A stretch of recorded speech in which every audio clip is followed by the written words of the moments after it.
कांग्रेस की जानिब से आज जम्मू में एहतजाज किया जा रहा है। आपको बता दें कांग्रेस पार्टी ने भारतीय जनता पार्टी पर इल्ज़ाम लगाए हैं कि भारतीय जनता पार्टी ने कांग्रेस पार्टी के अकाउंट सीज कर दिए। अपोजिशन पार्टी पर सीबीआई इनकम टैक्स की रेड की जा रही है। बार बार अपोजिशन को दबाने की कोशिश की जा रही है। जिस तरह से आप जानते हैं कि अरविंद केजरीवाल को कुछ दिनों पहले ही गिरफ्तार करके जेल में डाल दिया गया। मनीष सिसोदिया ऑलरेडी जेल में है, सत्येंद्र जैन ऑलरेडी जेल में है। कांग्रेस का इल्ज़ाम है कि बीजेपी अपोजिशन की आवाज़ को दबाकर यहाँ पर राज करना चाहती है। बीजेपी जो है कॉन्स्टिट्यूशन को नहीं मानती है। बहरहाल विकार रसूल वानी कांग्रेस के कई और लीडर से जो है बातचीत करने की कोशिश करते हैं। उनका इस तमाम मसले पर क्या कुछ कहना है, आइए आपको भी समाप्त। इनकम टैक्स नोट से कांग्रेस के लिए जो बीजेपी पूरा देश खा गई उसको कोई हिसाब नहीं है।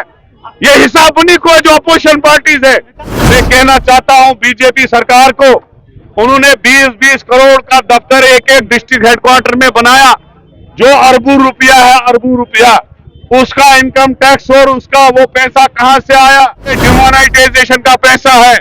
ये कोरोना में पीएम फंड जो जमा हुआ है उसका हिसाब कौन देगा? 3 जून में जब रिजल्ट निकलेगा लोकसभा का तो इंडिया अलायंस की सरकार 2/3 मेजॉरिटी से होगी, क्योंकि ये जो डरा हुआ मोदी है ये इस बात की अक्कासी है कि उसको क्लियर एजेंसियों की रिपोर्ट है कि वो ये चुनाव जो है हार रहा है। हमारी 150 साल पार्टी है। ये भारत देश कांग्रेस ने इसलिए आजाद कराया था कि यहाँ डेमोक्रेसी चले, यहाँ की डेमोक्रेसी की जमहूरियत की मिसाल पूरे वर्ल्ड में दी जाती थी। लेकिन आज अमेरिका तनकीद करता है इंडिया को, जिस तरीके से उन्होंने सिटिंग चीफ मिनिस्टरों को अरेस्ट कर दिया, जिस तरीके से उन्होंने एक 150 साल पुरानी पार्टी के सारे अकाउंट सीज कर दिए। आज नई नोट से आई है, टोटल 3600 करोड़ का नोटिस भेजा गया है, जबकि पॉलिटिकल पार्टीज जो है इनकम टैक्स से फ्री होती है। ये सारे हिसाब बीजेपी को देंगे। जो इलेक्टोरल बॉन्ड इन्होंने 8-10 हजार करोड़ के लिए, उनका हिसाब कौन देगा? तानाशाह सरकार, तानाशाह सरकार, तानाशाह सरकार, तानाशाह सरकार। देखिए, अनुराग ठाकुर जी से मैं ये पूछना चाहती हूँ कि यहाँ आके वो 370 को कोस रहे थे, डायनेस्टी का नाम ले रहे थे। खुद एक चीफ मिनिस्टर का बेटा जो खुद मंत्री है वो डायनेस्टी का नाम लेते हुए, इन्हें शर्म नहीं आती? क्या वो आईना नहीं देखते सुबह उठ के? आज उन्हें आईना देखने की जरूरत है। खुद 371 एंजॉय करने वाला जम्मू कश्मीर को बताता है कि 370 के बाद कितना अच्छा होगा यहाँ पे। एक तो कत्ल करते हैं, ऊपर से पूछते हैं दर्द हुआ कि नहीं हुआ, मजा आया?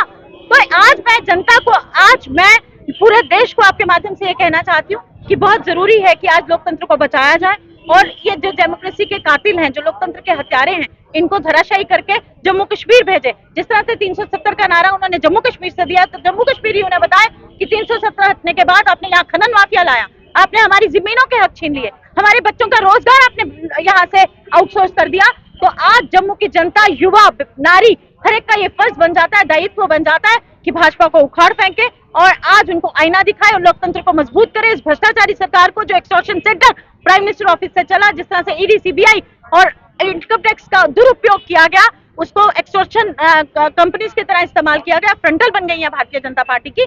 आज बहुत दुर्भाग्यपूर्ण है कि इलेक्शन कमीशन के अंदर उन्होंने अपने लोग बिठा दिए भारतीय जनता पार्टी ने। कोई भी आज लेवल प्लेइंग फील्ड नहीं रहेगी ऑपोजिशन के पास। जिस तरह से मैच फिक्सिंग के द्वारा भारतीय जनता पार्टी है कि चुनाव लड़े बिना ही वो जीत जाए, ताकि देखिए कांग्रेस पार्टी के फ्रीज कर देना खाते, ये क्या दिखाता है? एक मुख्य ऑपोजिशन पार्टी, उसके खाते फ्रीज कर देना, ये यही दिखाता है कि हम चुनाव ना लड़ पाए, हम झंडे ना खरीद पाए, हम अपने मोबिलाइजेशन ना कर पाए।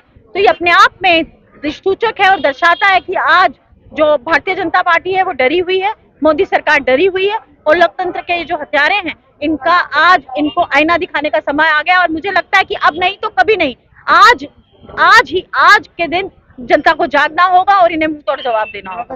वो पेट्रोल का रेट, वो 400 पार होगा, वो पेट्रोल डीजल का रेट कहते हैं 400 पार होगा। जनता तो आज उन्हें, मुझे लगता है कि आज जनता जो है वो बिल्कुल नहीं चाहती कि भारतीय जनता पार्टी को जिताया जाए। और आज वो सामने उनसे जब प्रश्न पूछती है, मैं आप ही के चैनल्स पे देखती हूँ, पोर्टल्स पे देखती हूँ, कि जब उनसे पूछा जाता है कि आपने तो एक वसूली सेंटर चलाया, आपने भ्रष्टाचार को बढ़ाया, आपने यहाँ पे बेरोजगारी दर क्यों बढ़ा दी, आपने आज तक जो हमारे यहाँ लोग बैठ रखे हैं डेली वेजर्स, उनके लिए कुछ क्यों नहीं किया, तो वो भागते खड़े नजर आते हैं। तो आज ये दायित्व आपके ऊपर भी उतना ही है जितना जनता के ऊपर है कि भारतीय जनता पार्टी की जो कुनीतियां हैं उनको उजागर किया जाए और जनता तक पहुंचाया जाए, ताकि भारतीय जनता पार्टी बिल्कुल बुरी तरह से ये चुनाव हारे और ये जो 6 सीटें हैं जम्मू कश्मीर की, वो आज दायित्व बन जाता है हर नागरिक का कि लोकतंत्र को बचाया जाए। ये लोकतंत्र के लिए बहुत घातक है भारतीय जनता पार्टी, इसको उखाड़ फेंकना आज बहुत जरूरी है।